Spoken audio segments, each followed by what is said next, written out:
My sister stole $80,000 from me, not for a medical emergency, not because she was drowning in debt.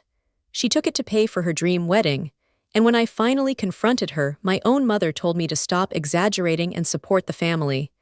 That was before I found the group chat, before I realized she wasn't sorry, she was laughing at me. And that was the exact moment I stopped being the nice sister. My name is Claire. I'm 32, and for the last 8 years, I have worked as an ICU nurse. 12-hour shifts, overnights, holidays, weekends. If it paid time and a half, I took it. I lived in a studio apartment with a window that faced a brick wall. I meal prepped rice and beans on Sundays. I wore scrubs until they faded. Every single dollar I didn't need to survive went into a savings account at First Regional Bank. $80,342. That was the down payment on a little craftsman bungalow 3 blocks from the hospital. That house was supposed to be my reward for all the birthdays I missed, all the dates I canceled, all the sleep I lost. It wasn't just money, it was my life converted into currency. And Stephanie, she was my little sister. 29, beautiful, chaotic, the kind of person who called herself a free spirit because unemployed artists sounded less romantic. I loved her. I really did. When she couldn't make rent, I covered it. When she totaled her car, I co-signed the loan. 2 years ago, I went to Haiti for 6 months with a medical nonprofit. I gave her access to my checking account so she could pay my rent and utilities while I was gone.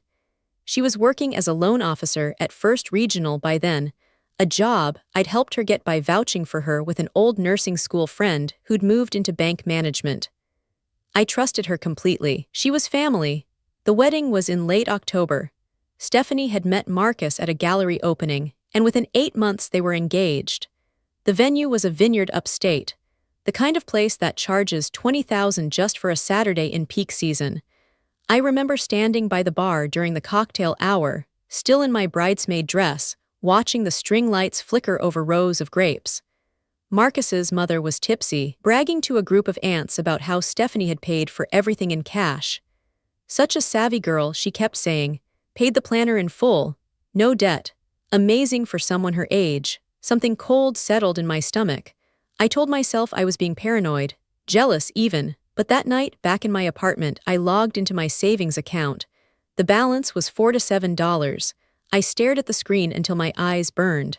4 withdrawals. $20,000 each, spread over 5 months. The memo line said transfer to internal holding. I pulled up my statements. The money had moved to an account I didn't recognize. Then, with shaking hands, I searched the account name. It belonged to Elegant Occasions Event Planning, Stephanie's wedding planner. I didn't sleep. I sat on my kitchen floor with my laptop and cried until I was empty. Then I got angry. The next morning was a Sunday. I went to my parents' house. Stephanie was there, eating pancakes at the kitchen island like she didn't have a care in the world. I placed my laptop on the counter, turned the screen toward her, and asked one question. Why? She didn't flinch. She didn't even put down her fork. She looked at the screen, then at me, and sighed like I was inconveniencing her. Claire, you weren't using that money. It was just sitting there. It was my house fund, Steph. And now it's my wedding.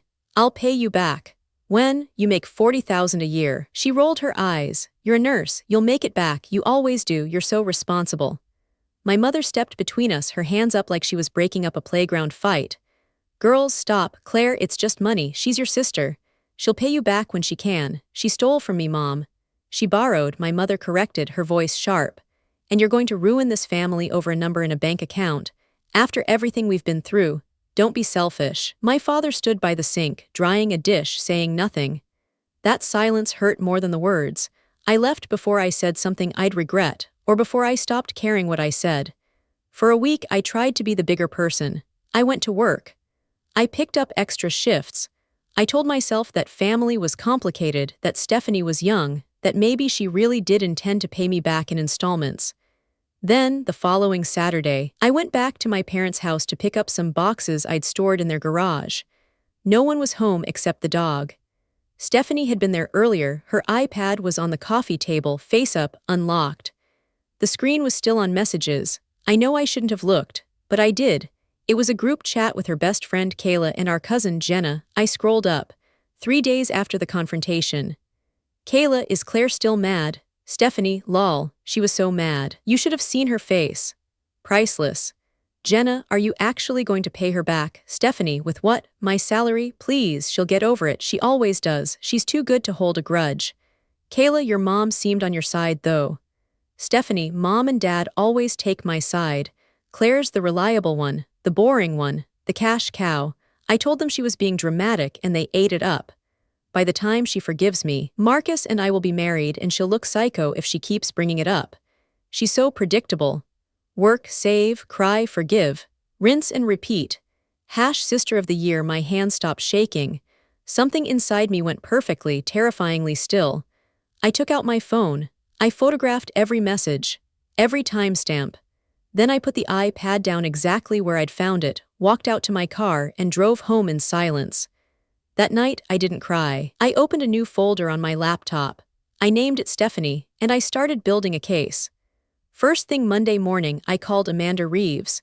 She was a financial fraud attorney, recommended by a hospital administrator who'd gone through a nasty divorce. I told her everything. The account access I'd granted 2 years ago, the unauthorized transfers, the wedding payments, the messages. Amanda was quiet for a long moment. Then she said, Claire, your sister didn't just steal from you. She used her position as a bank employee to access and transfer funds from a customer account without documented authorization. That's not a family dispute. That's federal bank fraud. She explained it clearly. Because Stephanie was a loan officer at First Regional, she had fiduciary access to internal systems. The transfers hadn't been made from my login. They'd been processed through an internal employee terminal. Stephanie had bypassed normal security protocols by flagging the transfers as administrative corrections. She'd covered her tracks just enough to make it look like a clerical move, rather than a theft, assuming I'd never look closely. But she'd done it from her workstation, under her employee ID, during her scheduled hours.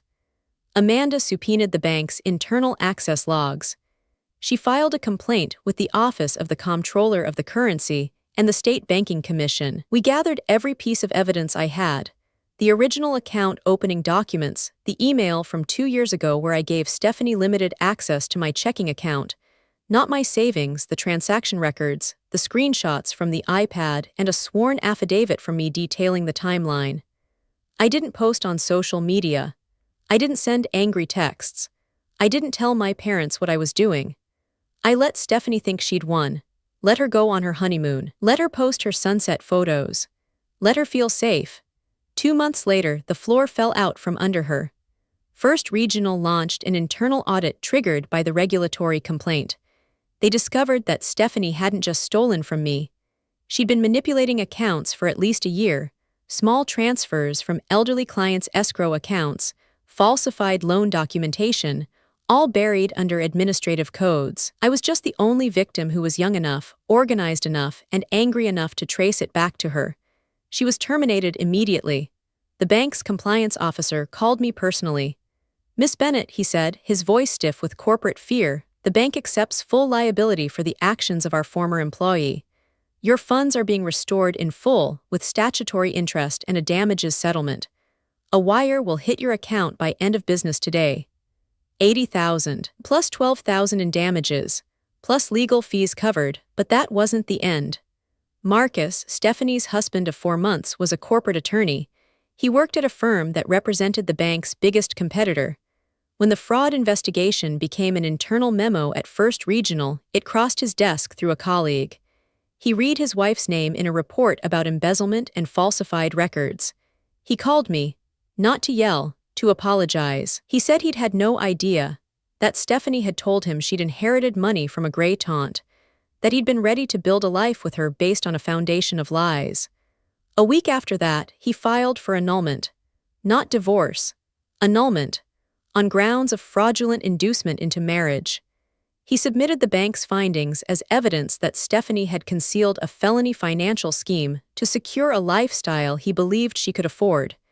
It was granted. I didn't have to say a word to my family. The legal documents said it all. Thanksgiving was 3 weeks later. My mother called and asked if I was coming. I said I would, but only if we were honest. I walked into that house with a printed copy of the group chat messages. I laid them on the dining table, right next to the turkey. My father picked them up. My mother read over his shoulder. Stephanie wasn't there. She'd moved back into their guest room after Marcus changed the locks, but her words were, her laughter, her contempt, her admission that she'd manipulated them all into thinking I was the problem. My mother started to cry. Claire, we didn't know, you didn't ask, I said. You told me to stop exaggerating. You told me to forgive. You chose the daughter who needed saving over the daughter who never did. And she was robbing me while you handed her the alibi. My father looked at the floor. We're sorry. I know, I said, but sorry doesn't unbreak the trust. I didn't stay for dinner. I drove to my new house, the little craftsman bungalow. I closed on it the following Monday, paid in full from the restored funds. When I walked through the front door for the first time, it was quiet. No one else's voice. No one else's chaos. Just mine. Here's the thing I learned, and it took me 32 years to learn it. Being the reliable one, the responsible one, the good daughter, it does not mean you have to be the family's collateral damage. Love is not a license to take. Trust is not an invitation to steal. And forgiveness is not an obligation you owe to people who are not sorry. My sister wanted a perfect wedding. She wanted the lights, the vineyard, the dress, the applause. She wanted it so badly she was willing to demolish my future to build her stage. And when the lights went out and the music stopped, she was left with nothing but the truth I'd quietly, methodically, legally placed in front of her. I didn't destroy her life.